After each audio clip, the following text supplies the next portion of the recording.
With that, we now come to an exciting part of the program, and that is a conversation about the future of cities, which will be led by Lan Yang, chair of Sun Media Group. Lan is really one of the most recognized and successful both broadcast journalists and media entrepreneurs in China. She's also a member of our SIPA advisory committee. She is an absolute role model in China and around the world for her leadership, her engagement with young people, her engagement around innovation and women. And it's really not surprising that Forbes has named Lan to its most 100 powerful women's list. She's joined us from China for this event, and I'm enormously thrilled to have her here and extremely grateful. Thank you very much. I think, Lan, I think, has about 100 million followers on Twitter, the Chinese version of that, literally. And she is really known in China to every individual. She hosted the closing ceremonies of the 2012 Beijing Olympics, and she currently serves as the global ambassador for the Special Olympics movement, and she's also a 1996 SIPA graduate. So thank you very much for being with us. I'm also very pleased to welcome Rob Spire, President and Co-Chief Executive of the Tishman Speyer Corporation, which is really one of the world's great global real estate companies.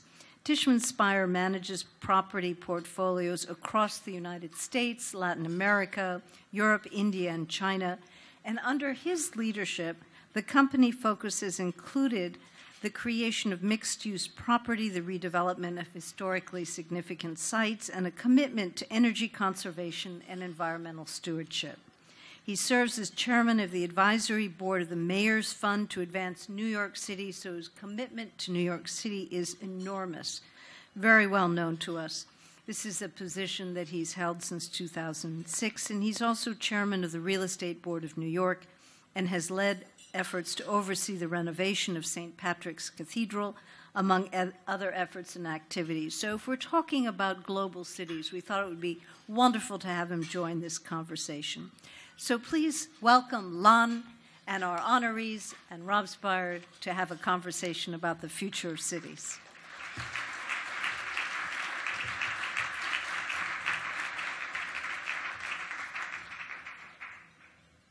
Rob, do you want to be here? Or? No? Okay, it's fine. Thank you. Hi, good evening, everyone. Are you having a good time? Yeah. Good to hear that. Well, I'm very grateful that Dean Jano offered me this great opportunity to be the moderator of a conversation that will last for 20 minutes. Imagine how easy the task is. I can either give each of our panelists a 5-minute talk, or I can use the full 20 minutes to ask half of my questions, because I have tons of them. But this is a rare and privileged opportunity. I'm very obliged. Well, first of all, we know that the cities are shaping us while we are shaping the cities. So my first question is to Rob, basically. You are shaping the skyline of many mega cities, in Rio, LA, New York, Beijing, Tianjin, and so on and so forth. How do you perceive cities being transformed these days? How are they changing? It starts with a number, 2.5 billion. 2.5 billion people are going to move to cities between today and 2050. It's the largest migration in human history. And what we're seeing is that cities are straining under the pressure of accommodating that enormous flow of people. And so as we travel and invest between cities in different parts of the world, what distinguishes them is always the quality of leadership. Rio is a great example. We've been in Brazil for 20 years, but until 2008, we never invested in Rio. There was always talk of big plans, there was little execution. Eduardo Paes becomes mayor, uses the Olympics as a catalyst to put forth a courageous new vision, and we as a private sector company are investing now, not in Rio, we're investing in Mayor Paes' vision. And I'm convinced it's going to be a fantastic investment. Or LA, where Mayor Garcetti has put forth an incredible effort to generate innovation economy jobs. It's created a whole new possibility as far as we're concerned in terms of the companies that we can attract to our buildings. So we put in a massive effort to invest in LA as well. The cities that don't have that kind of visionary leadership, they are going to fall behind. They are going to face crises when it comes to infrastructure, sustainability, affordability. These become existential issues for cities when you think about the population inflow that's happening. Well, thank you very much for sharing with that. I have learned that according to the UN estimation, by the year of 1950, we'll have 70% of the population on Earth living in cities. In China alone, last year, it was a turning point because the urban population, for the first time in the history of China, exceeded the population in the rural areas, and that number is still going up. For cities with more than 1 million residents, we have more than 300 such cities in China. So you see the unprecedented, as you said, migration of population into the cities. So I'm very interested in the people behind those decision-making process. So let's talk about the mayors. What requires to be a mayor these days? You know, I'm talking about good-looking, being fit, and that stuff. Thank you. My wife thinks the same. The part of your brain that has judgment has to be removed first, and then you're ready to run for mayor, I think. You have to be a little bit crazy, I think, to run for mayor. Okay. Let us know what requires to be a mayor of mega cities like Los Angeles and Rio these days. Well, I mean, all joking aside, I think that the nice thing about mayors is we're rooted to a place. A lot of people run for office, I think, to be something. Like, I'd love that title. I think mayors learn in about 2 days that title isn't very exciting because a snowstorm comes or an earthquake comes or there's protesters on the street. A drought. Yeah, or maybe all at the same time, a drought. I've heard about those as well. So you have to be, I think, motivated about wanting to do something rather than be someone. And it's, you know, you see both types of people in politics, but I think mayors, at least successful ones, really want to do something. And I think they have to have a combination of really cultural fluency. You have to be comfortable with talking to a homeless individual on the street and with a CEO of a great company and everybody in between. You have to be able to relate to folks across different cultures, different age groups. Everybody has to feel that you're their mayor. It's almost a family relationship, and then you have to have this sense of who you are. Well, first, every mayor would like to have Rob in their city to vote for us. I mean, it was so nice to me and Eric. So, when Eric made his speech, he was talking about that cities and politics were all together. I've been saying something. I mean, I think we're going back to the time of the Greek agora. I mean, with the digital evolution, well, sometimes I say it's called polis digitocracy. I mean, mayors can do politics in its deepest roots. We are very close to people. We are very close to the needs of the people. Cities are a great experience. So, I mean, I think you have to be very open to be mayor. But at the same time, when you go to public life, when you choose to be official, when you decide to run elections, what you always want is to change people's lives. And when you become a mayor, that's I think it's the beauty of being a mayor. It's a time when you really change people's lives. I mean, I don't know if Eric's going to run for president of the U.S. someday, but you have to say. I think you got the support here, which is good. I'll help you in your campaign. After we elect this guy president of Brazil, right? Then in this country, you have to save more than $2 billion to run a presidential campaign. How much was the budget to run for mayor? How much the budget to run for mayor in LA? I had to raise about $9 million, and then a couple million were raised by other people as well. So it's more cost effective to have a good mayor. Yes. For people, I think. More From value. that perspective, yes. Well, Ed, I have to ask you this. I know that city has done, quite sophisticated surveys and research on city competitiveness. In the next 10 years or so, what defines the competitiveness of a mega city? Well, what we looked at, and you heard the statistics from Rob, which are pretty staggering, and with that population growth, you're going to see growth in GDP, and that growth in GDP is going to be driven by the top 100 fastest growing cities, about 30% of it. Except that growth's not going to be created equally. It's not going to be peanut butter being spread on a piece of toast. The cities that are most competitive are the ones that are going to grab that growth, and those are the ones people are going to be attracted to. So working with economists, we looked at a couple of different metrics. First is the strength of their governments, the maturity of the financial system, the economic strength, the brand strength, the sustainability, the quality of life, the cultural institutions. And we did a ranking, and the current stats for the top cities wasn't that surprising. The New York's, the LA, Singapore, Hong Kong. What was interesting is it's the cities and the emerging economies, like Incheon in South Korea, Rio in Brazil, that are moving up the list the fastest. And that creates, as Rob also indicated, the challenge of investment, the challenge in the infrastructure, the housing, and the transportation networks.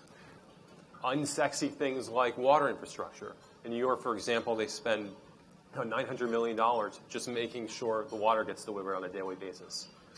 And so the cities that continue to invest, that increase the quality of life, that make places that employers want to create jobs and move to, are the ones that are going to be most competitive and are going to capture that GDP growth. So it's all well-rounded, not just one policy or the one development, but it's really interconnected, integrated program for the whole city. It all creates the reputation of a city that is attractive to people, and that makes it attractive to business, because the business is going to want to be where people want to live. How about those pressing challenges and dilemmas? I grew up in Beijing. I grew up in a city which was called the city of bicycles. Look, nowadays it's a city of traffic jam and smog. I have a friend who is a radio show host, and one day she was caught in the traffic jam. And the driver said that, don't worry, I have some good program to turn into. But then my friend said, I'm afraid not so, because I'm the host of that show. So yes, these cities are for growth, for job creation, for better education, health, and so on and so forth. But what do you think are the most pressing issues in each of your cities?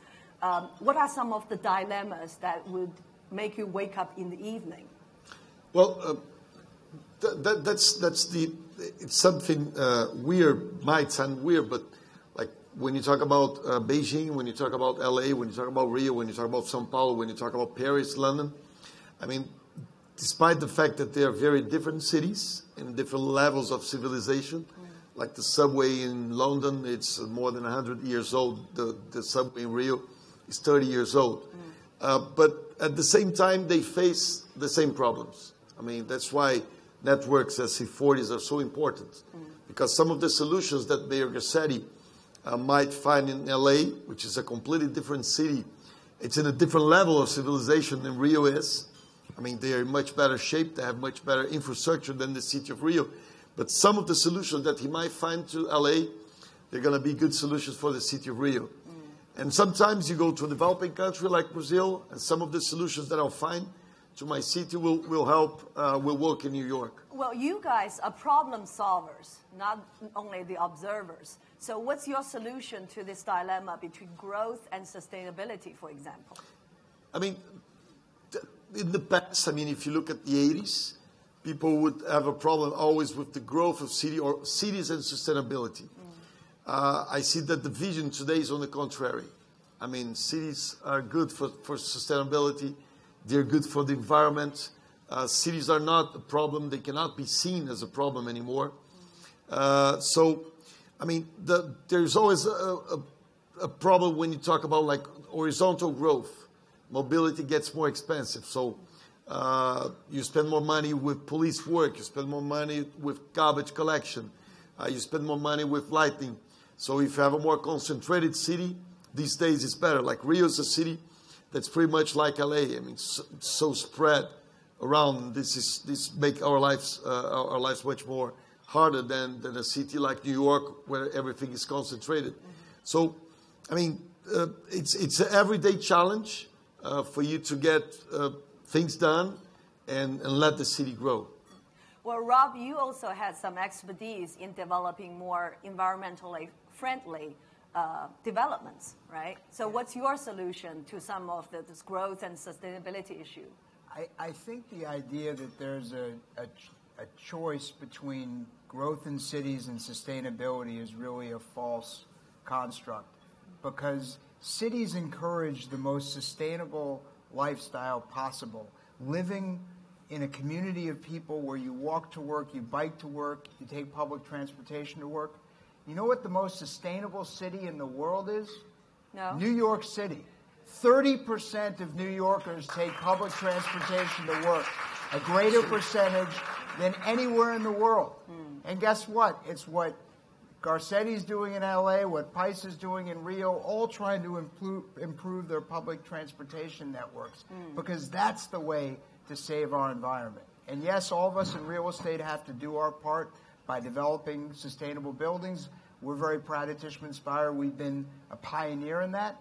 But nothing can stop the destruction of the environment when people live in suburbs and drive to work and drive to go to the movies and drive to get a cup of coffee.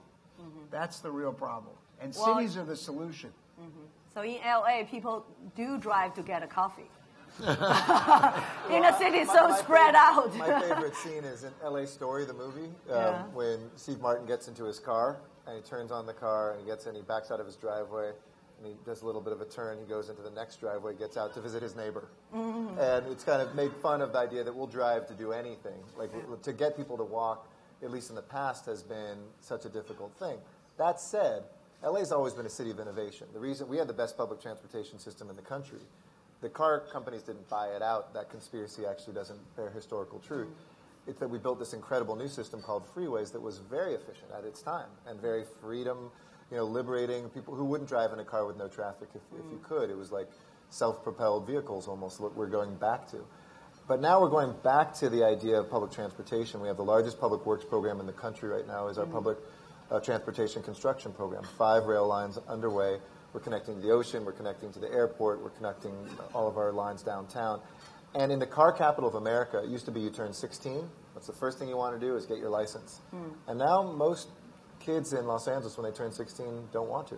They're waiting until they're 18, 19, 20, maybe not at all. They're getting bicycles. They're, they want to be part of the bike culture. They want to take public transportation. Or driving Tesla. Yeah, or driving a Tesla. Electric cars. Or going like Uber, Lyft sidecar. People don't want to own a car anymore. And, I dream of a day soon, and we're developing the software where you can take your phone. Let's say you buy $1,000 worth of transportation, and you don't have to own a car anymore. You can use that same app to get on a bus, to get on a rail line, to get a bicycle, shared bicycle out, a car if you need one. Use it to pay for a taxi, use it to pay for sidecar, Uber, or Lyft. And then you look at transportation now not as a multimodal thing, but just as a commodity. And the app will help you decide how much I want to spend, how quickly do I want to go there, what kind of experience. I can always get to where I need to go fast, but I now have that sort of flexibility. I think that's what cities need to catch up with. Governments have to act the way the private sector does in giving people choice. By leveraging on those innovation technology, our cities are becoming smarter. But then, in the case of New York and LA, who are such a diverse cultural society, I think another pressing challenge would be the dilemma between inclusion or cultural diversity versus the tolerance or capacity issue. So how would you address that issue? We know that we have, all the headline news these days.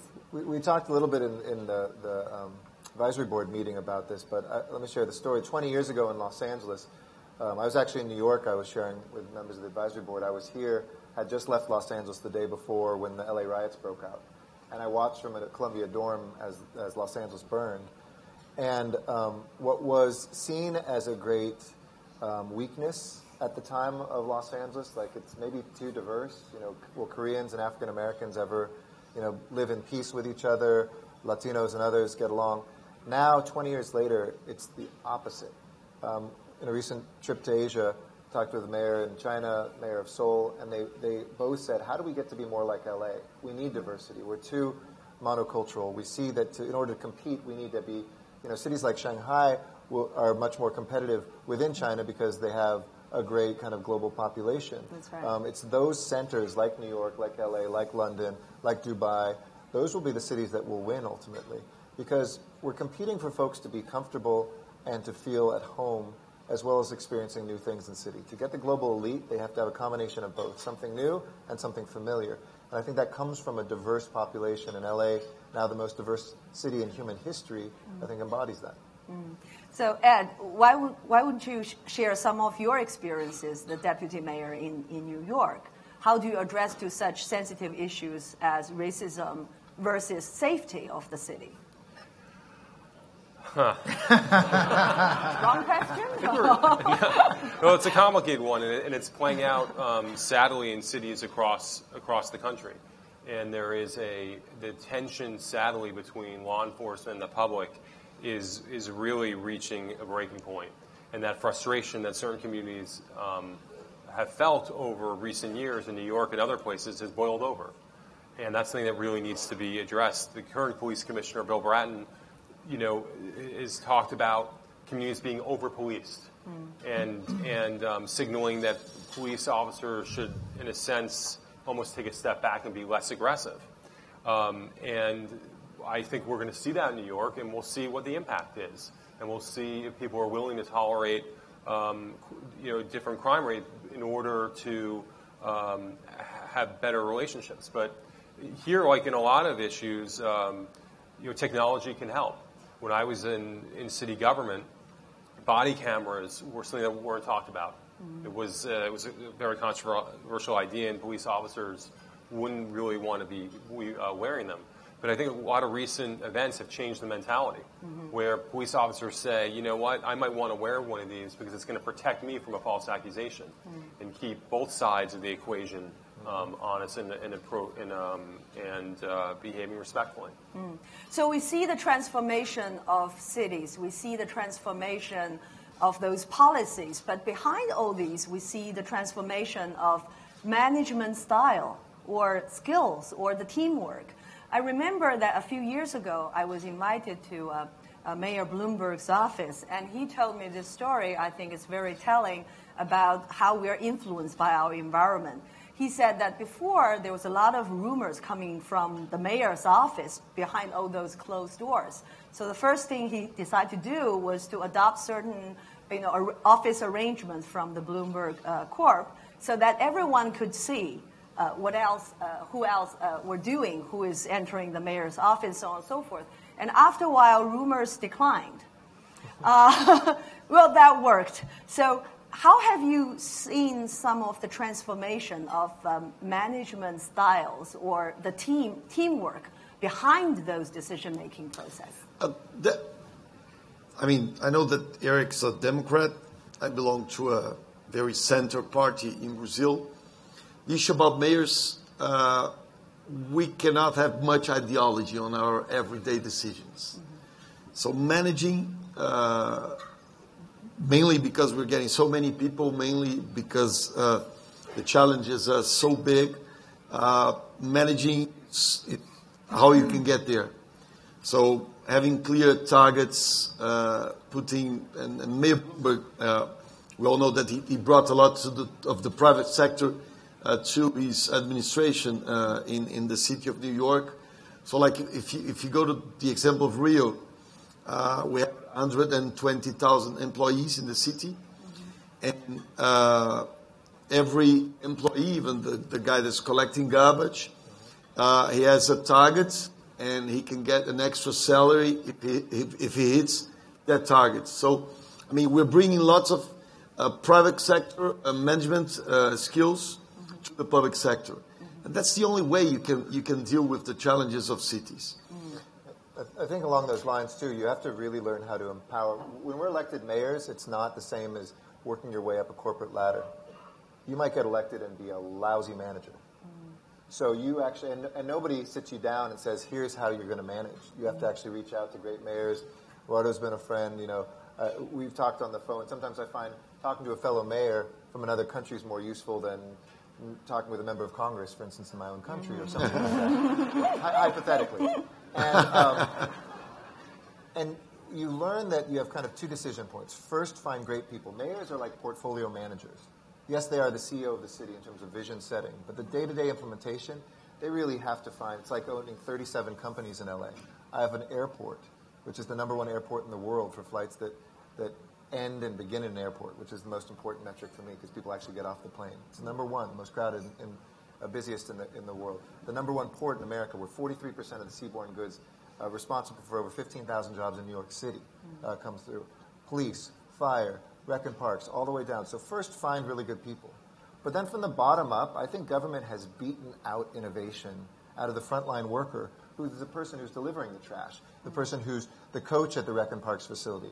And so what I've tried to do is pick up the phone and call people. They always think it's a joke, by the way. They're like, Johnny, is this you? I'm like, no, it's really the mayor. I just wanted to thank you for that innovation where you got that button that shuts off the air conditioning in our gyms and saving us hundreds of thousands of dollars. And I want their coworkers to hear that the mayor called so they go, whoa, I can innovate? Like the mayor cares? The city's going to actually support me? Because usually in government, it's keep your head down, don't challenge authority, don't do anything new, and just wait till your time promotes you up. And by the time they get up there, we don't have innovators anymore.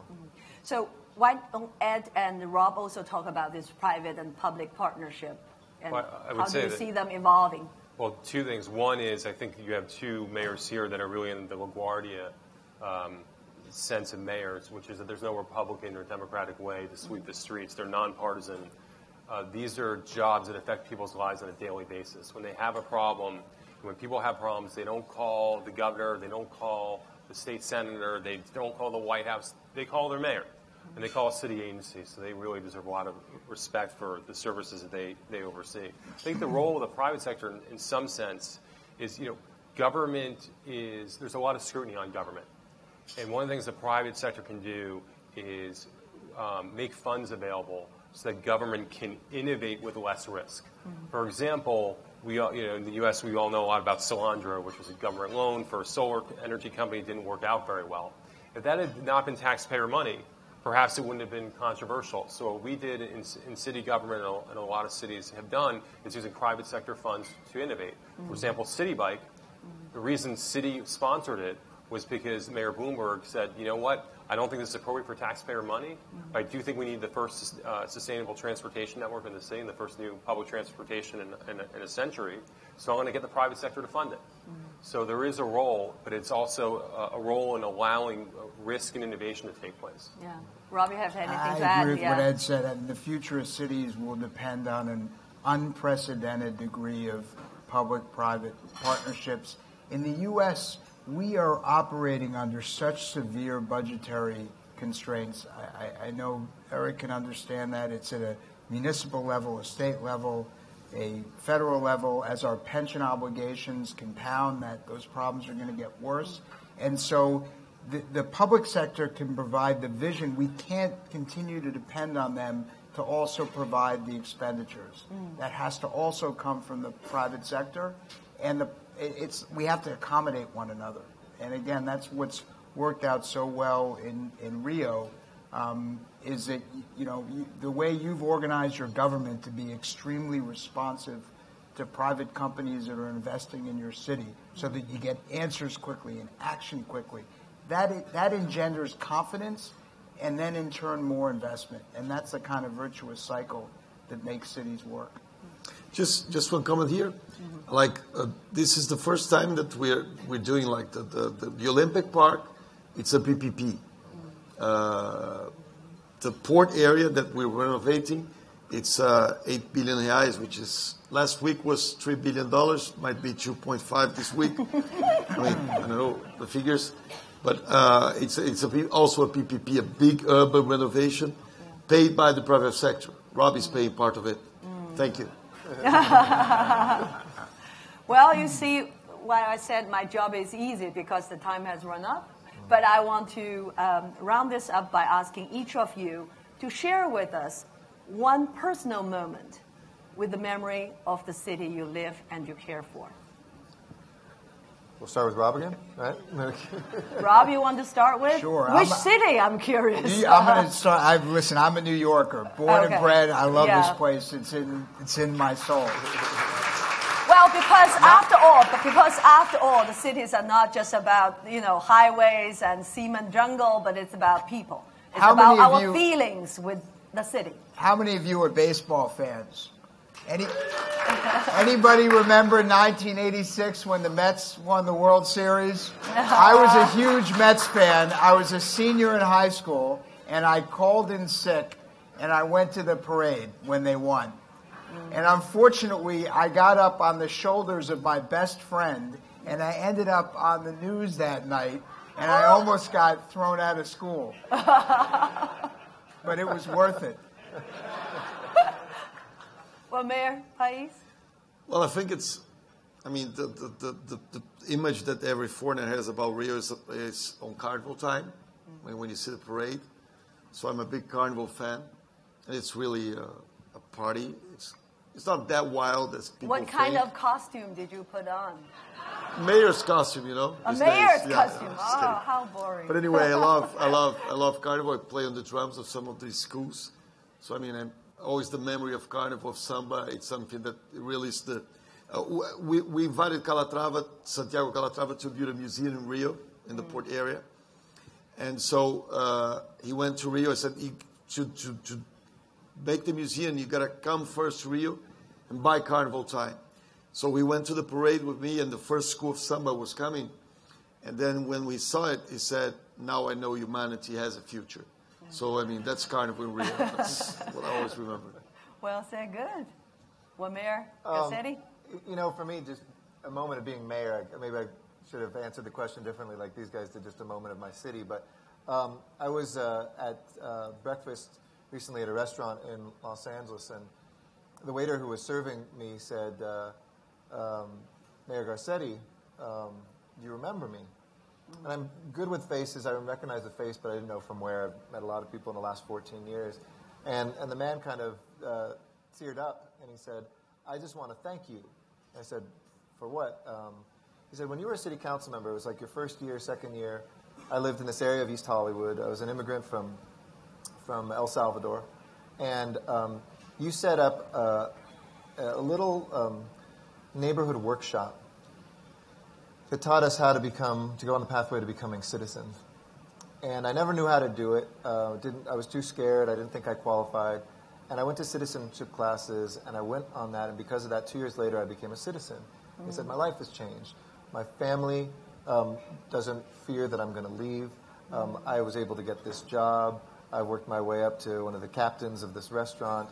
And he just started kind of crying. And I saw this moment that was similar to my own family's experience. My grandfather was an immigrant from Mexico. My grandparents on the other side came from Tsarist Russia. And I saw how in a city we have the opportunity to open up that door every single day. And the smallest things that we do as mayors, as activists in a city, can be the difference for that entire family's story forever. Somebody did it for us and our families at a moment, and we need to make sure our cities do that every single day for others as well. Did he buy your meal? No, he asked. I gave him a good tip. Thank you very much, Ed.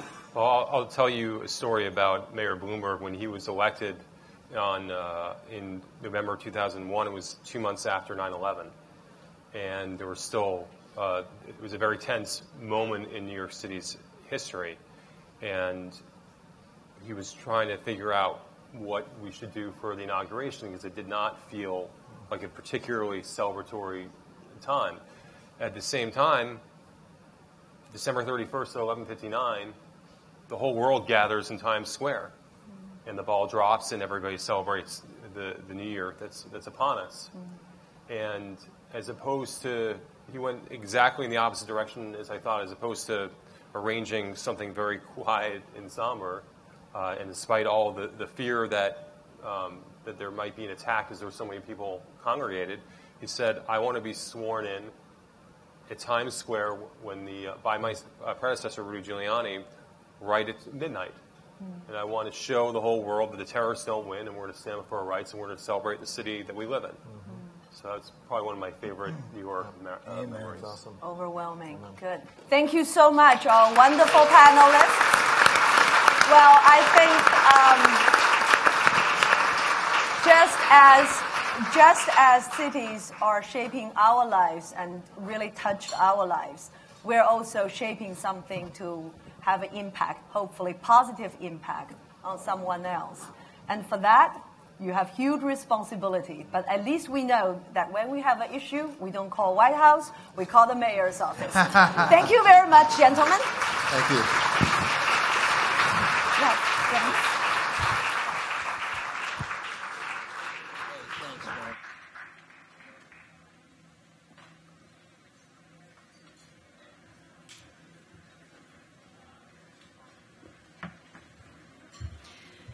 Thank you very much, Lon, for hosting such a stimulating conversation. You're a wonderful friend of Columbia University, a wonderful ambassador for SIPA. Thank you, honorees. Thank you, Rob Spire. Thank you, everyone, for coming. I hope you've enjoyed the evening. Thank you for your interest and support for SIPA.